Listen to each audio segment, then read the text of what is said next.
आज हम बात कर सकते थे कि अमेरिका की स्पेस एजेंसी नासा ने हमारे सौरमंडल, हमारे ताराओं और हमारी आकाशगंगाओं की कितनी कमाल तस्वीरें खींची है, किस विज्ञान के चलते यह हो पाया। हम बात कर सकते थे कीनिया में मिले 15 लाख साल पुराने पैर के निशानों के बारे में, जो बताते हैं कि मानव जाति के दो पूर्वज कभी साथ रहा करते थे। हम उन वैज्ञानिकों के बारे में बात कर सकते थे जिन्होंने ऐसा जेल बना लिया है जिससे स्ट्रोक यानी धमनियां फटने वाली जगह पर लगा दे, तो यह खुद बखुदा के बारे में जिसे तानकर रूसी राष्ट्रपति व्लादिमीर पुतिन यूक्रेन को धमकी दे रहे हैं। हम अपने देश की सबसे गौरतलब और खूबसूरत चीजों के बारे में बात कर सकते थे। सरकारों ने अगर कहीं रोजगार और सहादरा को बयाने के लिए कुछ किया है तो उनका भी जिक्र हो सकता था, लेकिन समाज उलझा है। संभल से लेकर बांग्लादेश तक मामला धार्मिक पहचान का है। संभल का मामला अदालत में गया तो सीमा पार इस्कन का मामला भी वहां की अदालत में और तमाम अदालतों में हुआ। क्या दलीलें, क्या दी गई टिप्पणियां, क्या आई जानकारों ने क्या बताया, इन सब की हम सुध लेंगे आज के बुलेटिन में, क्योंकि यह बहुत जरूरी विषय हो रखे है देश के लिए। आदाब, अरीबा सिद्दीक नाम है मेरा और आप देख रहे हैं अदीब सिद्दीकी।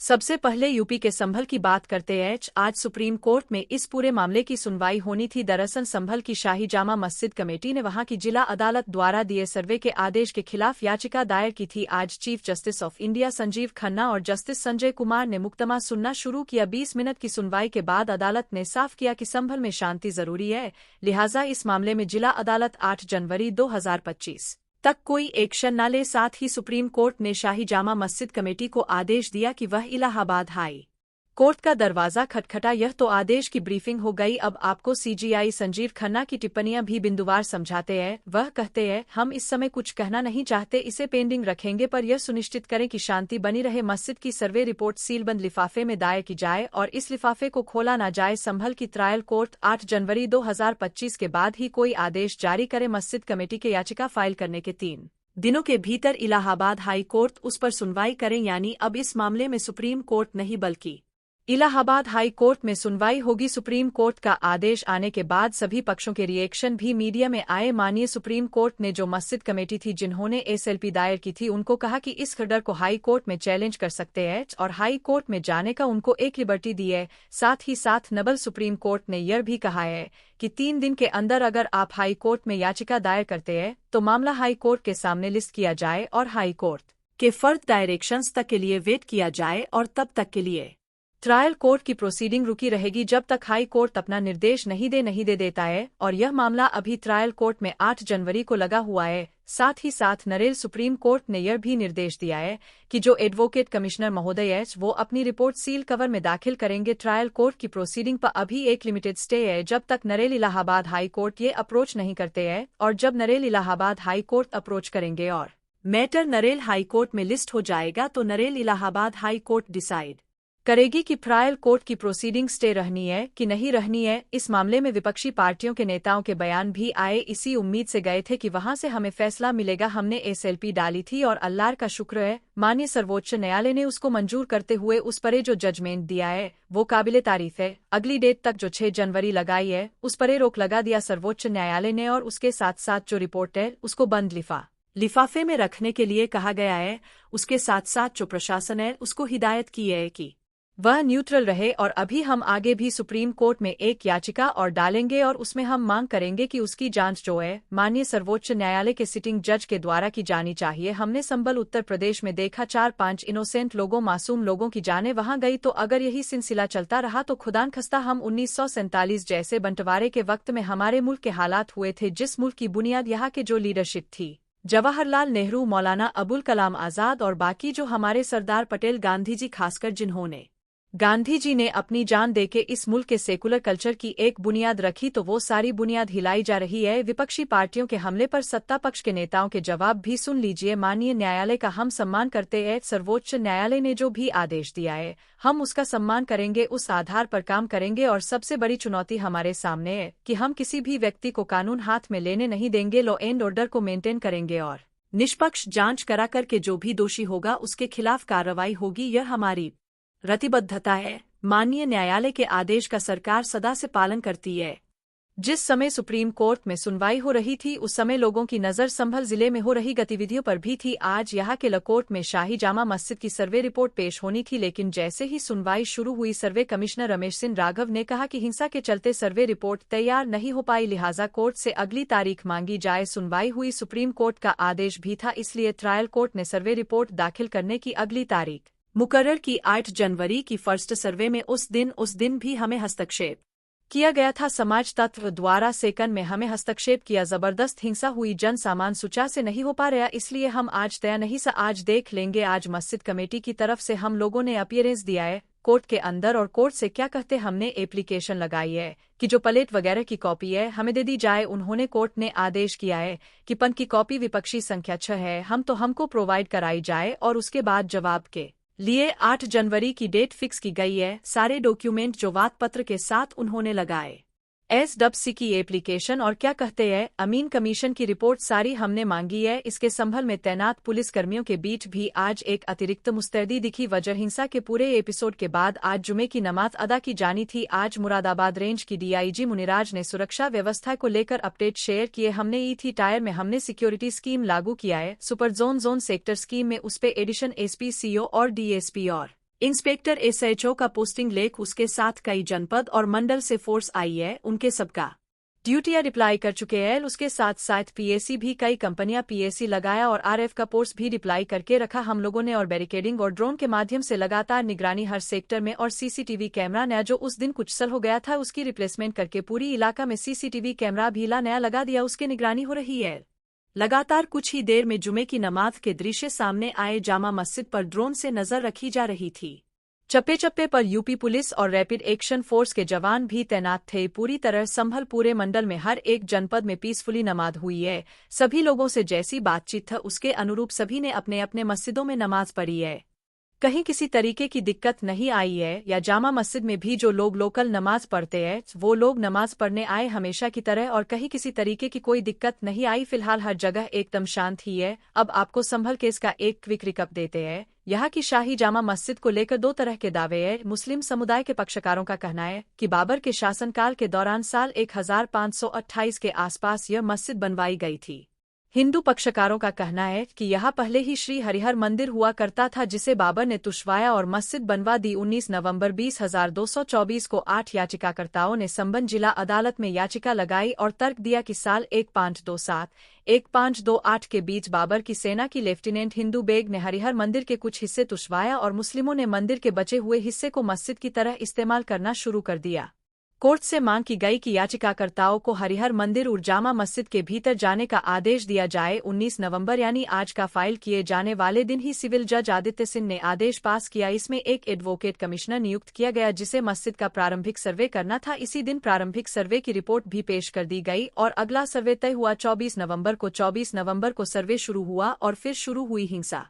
इस हिंसा में 4 लोगों की मौके पर मौत हुई। उनके नाम बिलाल, रोमान, नईम और कैफ। वही भारी संख्या में स्थानीय लोग और पुलिसकर्मी घायल हुए। सूबे की योगी आदित्यनाथ सरकार ने हिंसा की जांच के लिए 28 नवंबर की रात एक जांच कमेटी का गठन किया। इसके मेंबर हैं इलाहाबाद हाई कोर्ट के रिटायर्ड जज DK Arora, retired IAS Amit Mohan Prasad और पूर्व DGP AK जैन। आयोग को पूरी हिंसा पर अपनी रिपोर्ट पेश करने के लिए 2 महीने की मियाद मिली है। वहीं इस हिंसा पर इलाहाबाद हाई कोर्ट में 29 नवंबर को एक याचिका दायर हुई। वाराणसी के डॉक्टर आनंद प्रकाश तिवारी की ओर से दायरे इस याचिका में मांग की गई कि हाई कोर्ट की रिटायर्ड जज की अध्यक्षता में एक जांच कमेटी बनाई जाए जो हिंसा के पूरे एपिसोड पर मुरादाबाद मंडल के कमिश्नर संभल के जिलाधिकारी संभल के पुलिस कप्तान और सर्किल अफसर और कोर्ट के सर्वे कमीशन के सदस्यों के रोल की भी जांच करे। साथ ही किसी केंद्रीय जांच एजेंसी के उन अधिकारियों की एक कमेटी भी बनाई जाए जो UP सरकार के अधिकार क्षेत्र के बाहर हो। ये अधिकारी UP सरकार और सरकारी अफसरों की हिंसा में रोल की जांच करें और तयशुदा वक्त में रिपोर्ट सबमिट करें। इस याचिका पर सुनवाई की तारीख अभी तक मुकम्मल नहीं हुई है। संभल के अन्य अपडेट्स के लिए रुख करते हैं। साथ ही पत्रकारों का आज जामा मस्जिद के अंदर सिर्फ जो स्थानीय लोग हैं यानी कि उस मस्जिद के आसपास के इलाके में रहने वाले लोगों को मस्जिद के अंदर नमाज अदा करने दी गई और तथा जो मस्जिद कमेटी है उसने वॉलेट्स की एक टीम बनाई थी जो आइडेंटिफिकेशन जो लोग आ रहे हैं वो लोकल है या नहीं और इसी के बिना पर लोगों को एंट्री दी गई। कुल मिलाकर 140 पर नमाज शुरू हुई। शांतिपूर्ण तरीके से नमाज पूरी हुई और लोगों को अपने अपने घर जाने दिया गया। जो यहाँ के सांसद हैं उनके पिता भी शामिल हुए थे। आज शुक्रवार की नमाज में जामा मस्जिद पे। इस खबर में फिलहाल इतना ही। अब अगली खबर की बारी। एसस और पैराबेन गन तो का करंट ऑन वद देन इसके पोटेशियम आयस करेंट टूथ का करंट गन लाइव का करंट ऑन बात। बांग्लादेश की international society for Krishna consciousness यानी स्कन ने उन दावों को खारिज किया है जिनमें कहा जा रहा है कि संस्था ने हिरासत में लिए गए संत चिन्मय कृष्णदास से दूरी बना ली है। इकन के एक सैंडल से 28 नवंबर की रात 1127 पर 27 पर एक पोस्ट किया गया। इसमें चिन्मय दास के प्रति समर्थन जारी किया गया और संस्था ने यह बयान भी दिया कि बांग्लादेश में हिंदू समुदाय के लोगों के अधिकार सुरक्षित किए जाए। इकन ने चिन्मय कृष्णदास के अधिकार और शांतिपूर्वक हिंदुओं और उनके धर्म स्थलों की रक्षा की बात कहने की आज़ादी से खुद को दूर नहीं किया है। हम दूसरे सभी सनातनी समूहों के साथ बांग्लादेश में हिंदुओं की सुरक्षा करने का आह्वान करते हैं, साथ ही साथ देश के अल्पसंख्यकों के लिए शांतिपूर्ण माहौल तैयार करने का समर्थन करते हैं। पर इस्कन को यह बयान जारी क्यों करना पड़ा? इसके लिए 28 नवंबर की एक प्रेस कॉन्फ्रेंस का जिक्र होगा। इस्कन बांग्लादेश के महासचिव चारूचंद्र दास ने क्या कहा था, खुद सुनिए। चिन्मय कृष्णदास चंदन कुमार इकन बांग्लादेश मुखपत्र नताई तक तब संपूर्णता व्यक्तिगत राज कर दास स्वतंत्र गौरदास और चिन्मय कृष्णदास तब एवं कीत कर्म जन न बांग्लादेश कौन दाई ने। इसके अलावा इस्कन और चिन्मय दास पर बांग्लादेश में क्या गतिविधि रही, हमने आपको पहले भी बताया था कि बांग्लादेश हाई कोर्ट में इस्कन को बैन करने की मांग रखती याचिकाएं दायर की गई थी। इस पर 28 नवंबर को सुनवाई हुई। बांग्लादेश सरकार के अटॉर्नी जनरल ने जवाब दाखिल किया कि सरकार ने इस्कन के संदर्भ में नेसेसरी एक्शन यानी जरूरी कदम लिए हैं। इसके बाद वहां के जस्टिस फराह महबूब और जस्टिस देवाशीष रॉय चौधरी ने कहा कि चूंकि सरकार तमाम प्रयास कर रही है, लिहाजा इस मामले में हाई कोर्ट दखल नहीं देगा और बेहन मांगती सारी याचिकाएं खारिज कर दी गई। लेकिन बांग्लादेश सरकार अदालत में किन जरूरी कदमों का हवाला दे रही थी, इसकी बानगी मिली। 29 नवंबर को टाइम्स ऑफ इंडिया की खबर के मुताबिक बांग्लादेश की फाइनेंशियल इंटेलिजेंस यूनिट ने तमाम बैंकों को आदेश जारी किया है कि चिन्मय दास समेत न से जुड़े 17 लोगों के बैंक खाते अगले 30 दिनों के लिए सीज कर दिए जाए। इसके अलावा इन खातों से हुए ट्रांजैक्शन की भी जानकारी इन संस्थानों से मांगी गई है। चिन्मय दास के केस में बांग्लादेश के निर्वासित प्रधानमंत्री शेख हसीना ने भी 28 नवंबर को बयान जारी किया और कहा यह गिरफ्तारी अन्यायपूर्ण है, मांग की कि चिन्मय दास को तत्काल रिहा किया जाए। वहीं 29 नवंबर को भारतीय विदेश मंत्रालय का भी बयान आया। मंत्रालय के प्रवक्ता रणधीर जायसवाल ने कहा पारदर्शिता संपन्न और सम्मानजनक तरीके से सारी कार्रवाई की जाएंगी। As far is the question of the arrest of Shri Chinmay Das concern we had made a statement on that and it is our expectation that cases against individuals as far as they are concern this legal processes are underway and we hope and we expect that this processes will be dealt in a fair just and transparent manner assuring full respect of their legal rights of दस individuals and दूसरा concern. बड़ी खबर में फिलहाल इतना ही। अब बारी सुर्खियों की।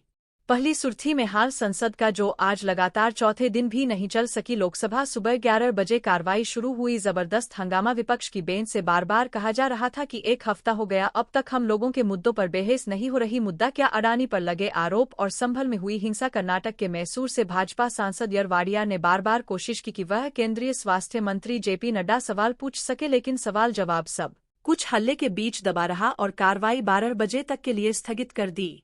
12 बजे फिर से सदन बैठा। एक बार फिर सदन इसके चलने की कोशिश हुई, लेकिन विपक्ष के सांसद पहले भी वेल में थे और फिर से और कार्रवाई 2 दिसंबर सुबह 11 बजे तक के लिए स्थगित कर दी गई।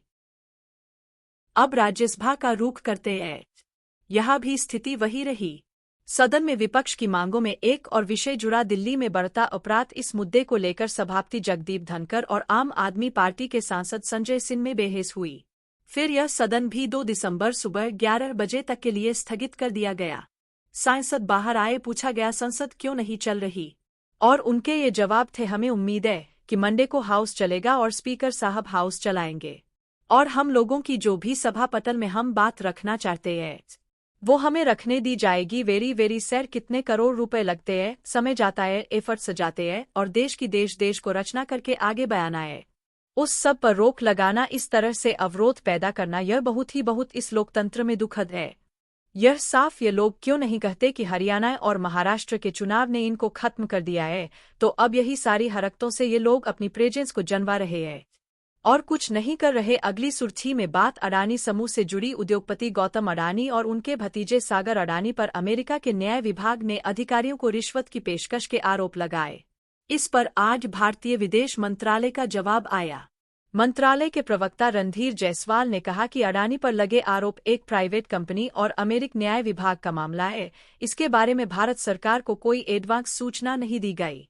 Any request by a foreign government for service of summons or arrest warrant is part of mutual legal assistance. We have not received any request on this case from the US side. This is a matter which pertains to a private individual and private entities. Government of India does as you know we are not legally we are not part of it in any manner. अगली सुर्खी प्रवर्तन निदेशालय यानी ED की छापेमारी से जुड़ी है। आज ईडी के अधिकारियों ने बॉलीवुड एक्ट्रेस शिल्पा शेट्टी के पति और बिजनेसमैन राज कुंद्रा के घर, दफ्तर और दूसरे ठिकानों पर छापेमारी की मामला मोबाइल एप्लीकेशन के जरिए अश्लील कंटेंट बनाने और इसे बेचने से जुड़े मनी लॉन्ड्रिंग का है। राजक को जून 2021 में अश्लील फिल्में बनाने के आरोप में गिरफ्तार किया गया था। 2 महीने जेल में रहे और अब जमानत पर है। पुलिस का दावा, कुंद्रा की कंपनी ने पर्न फिल्में बनाकर मोटी कमाई की। ईडी ने छापेमारी यूपी में कुंद्रा के करीबियों के ठिकाने पर भी की, जिसमें एक पता कानपुर का है जो कुंद्रा करीबी अरविंद श्रीवास्तव का है। आज तक की रिपोर्ट के मुताबिक अरविंद राज कुंद्रा की कंपनी के प्रोडक्शन का ऐप डेवलपमेंट काम देखते थे। ईडी जब घर पहुंची तो पता चला वह अपनी पत्नी हर्षिता के साथ सिंगापुर में रहते हैं। मीडिया रब्तों के अनुसार हर्षिता के बैंक अकाउंट में मई 2019 से 2021 के बीच 2,33,222 जमा किए गए। ईडी इन पैसों की तार राज कुंद्रा से जोड़कर देख रही है। दिन की बाकी सुर्खियों के लिए न्यूज रूम का रुख करते हैं। वित्त वर्ष 2024-25 की दूसरी तिमाही के लिए जीडीपी ग्रोथ रेट के आंकड़े आ गए हैं। इस तिमाही में जीडीपी ग्रोथ रेट रही है 5.4। तिमाही यानी जुलाई, अगस्त, सितंबर ये दूसरी तिमाही है और इसके लिए आंकड़े जारी करे है। नेशनल स्टैटिस्टिक्स ऑफिस यानी एनएसओ ने हर तिमाही के लिए आंकड़े आते हैं। इस बार ये आंकड़े चर्चा में इसलिए है क्योंकि पिछली 6 तिमाही में यानी पिछले 18 महीने में यह सबसे कम जीडीपी ग्रोथ रेट है। पिछली कुछ जीडीपी ग्रोथ रेट जो कुछ तिमाहियों की रही है वो आपको बता देते हैं। वित्त वर्ष 2024-2 जो अभी चल रहा है, इसकी पिछले क्वार्टर में यानी क्वार्टर 1 में ग्रोथ रेट रही थी 6.7 पर और यह जो दूसरी तिमाही के अब आंकड़े आए हैं, अगर इसको पिछले फाइनेंशियल ईयर की तिमाही से कंपेयर करें तो तब यानी 2023-24 के फाइनेंशियल ईयर की दूसरी तिमाही में ग्रोथ रही थी 88.1 पर। इसलिए यह आंकड़े इस बार चर्चा में है क्योंकि पिछली कई तिमाही में यह सबसे कम रहे हैं। इस समय देश में संसद सत्र भी चल रहा है तो मुमकिन है इससे जुड़ी कुछ चर्चाएं अगर संसद सुचारू रूप से चलती है तो आपको वहां भी सुनने को मिल सकती है। 29 नवंबर को भी मीटिंग चलती रही लेकिन महाराष्ट्र के सीएम पर अभी कोई ठोस जानकारी सामने नहीं आई है। 28 नवंबर की रात में गृहमंत्री अमित शाह के आवास पर दिल्ली में एक मीटिंग बुलाई गई थी जिसमें महायुति के सभी बड़े नेता शामिल थे। इसमें देवेंद्र फडणवीस भी पहुंचे थे, अजित पवार भी पहुंचे थे और एकनाथ शिंदे भी पहुंचे थे। करीब 2.5 से 3 घंटे तक यह मीटिंग चलती रही। रात तक मीटिंग से कुछ तस्वीरें सामने आई जिसको अलग अलग चश्मे से लोग देख रहे हैं। कुछ ऐसी तस्वीरें भी आई जिसमें एक हाथ गुलदस्ता दे रहा था, दूसरा हाथ गुलदस्ता ले रहा था। गुलदस्ता लेने वाले हाथों की लोगों ने अपनी अपनी व्याख्याएं की है। गुलदस्ता लेने वालों में एक हाथ था देवेंद्र फडणवीस का और एक था अजित पवार का। एकनाथ शिंदे दोनों तस्वीरों में बगल में खड़े हुए दिखाई दिए तो इस नाते तमाम कयास लगाए जा रहे हैं कि देवेंद्र फडणवीस या अजित पवार को सरकार में कुछ पद मिल सकता है। पद की मांग शिवसेना की ओर से भी है, ऐसे सूत्रों के हवाले से जानकारी आई है। गृह मंत्रालय और वित्त मंत्रालय शिवसेना ने मांगा है लेकिन अभी इस पर महायुति के अंदर आम सहमति नहीं बन रही है। इस वजह से कोई भी डिसीजन अभी पेंडिंग है। एकनाथ शिंदे इस बीच पहुंच गए हैं अपने गांव सतारा। इस पर भी कयास लगाए जा रहे हैं कि क्या महायुति की बैठक के बाद उन्होंने अचानक अपने गांव जाने का फैसला लिया है। एकनाथ शिंदे की ओर से अभी यही स्टेटमेंट है कि हमारी कोई मांग नहीं है, पूरा गठबंधन मिलकर जो भी फैसला लेगा वह हमें स्वीकार होगा और यही स्टेटमेंट गठबंधन के बाकी घटक दलों ने भी दोहराया है। कोई ठोस नाम सामने आना अभी बाकी है। आज के अदीब सिद्दीकी न्यूज में इतना ही। अपना और अपनों का ख्याल रखिए। शुभ रात्रि।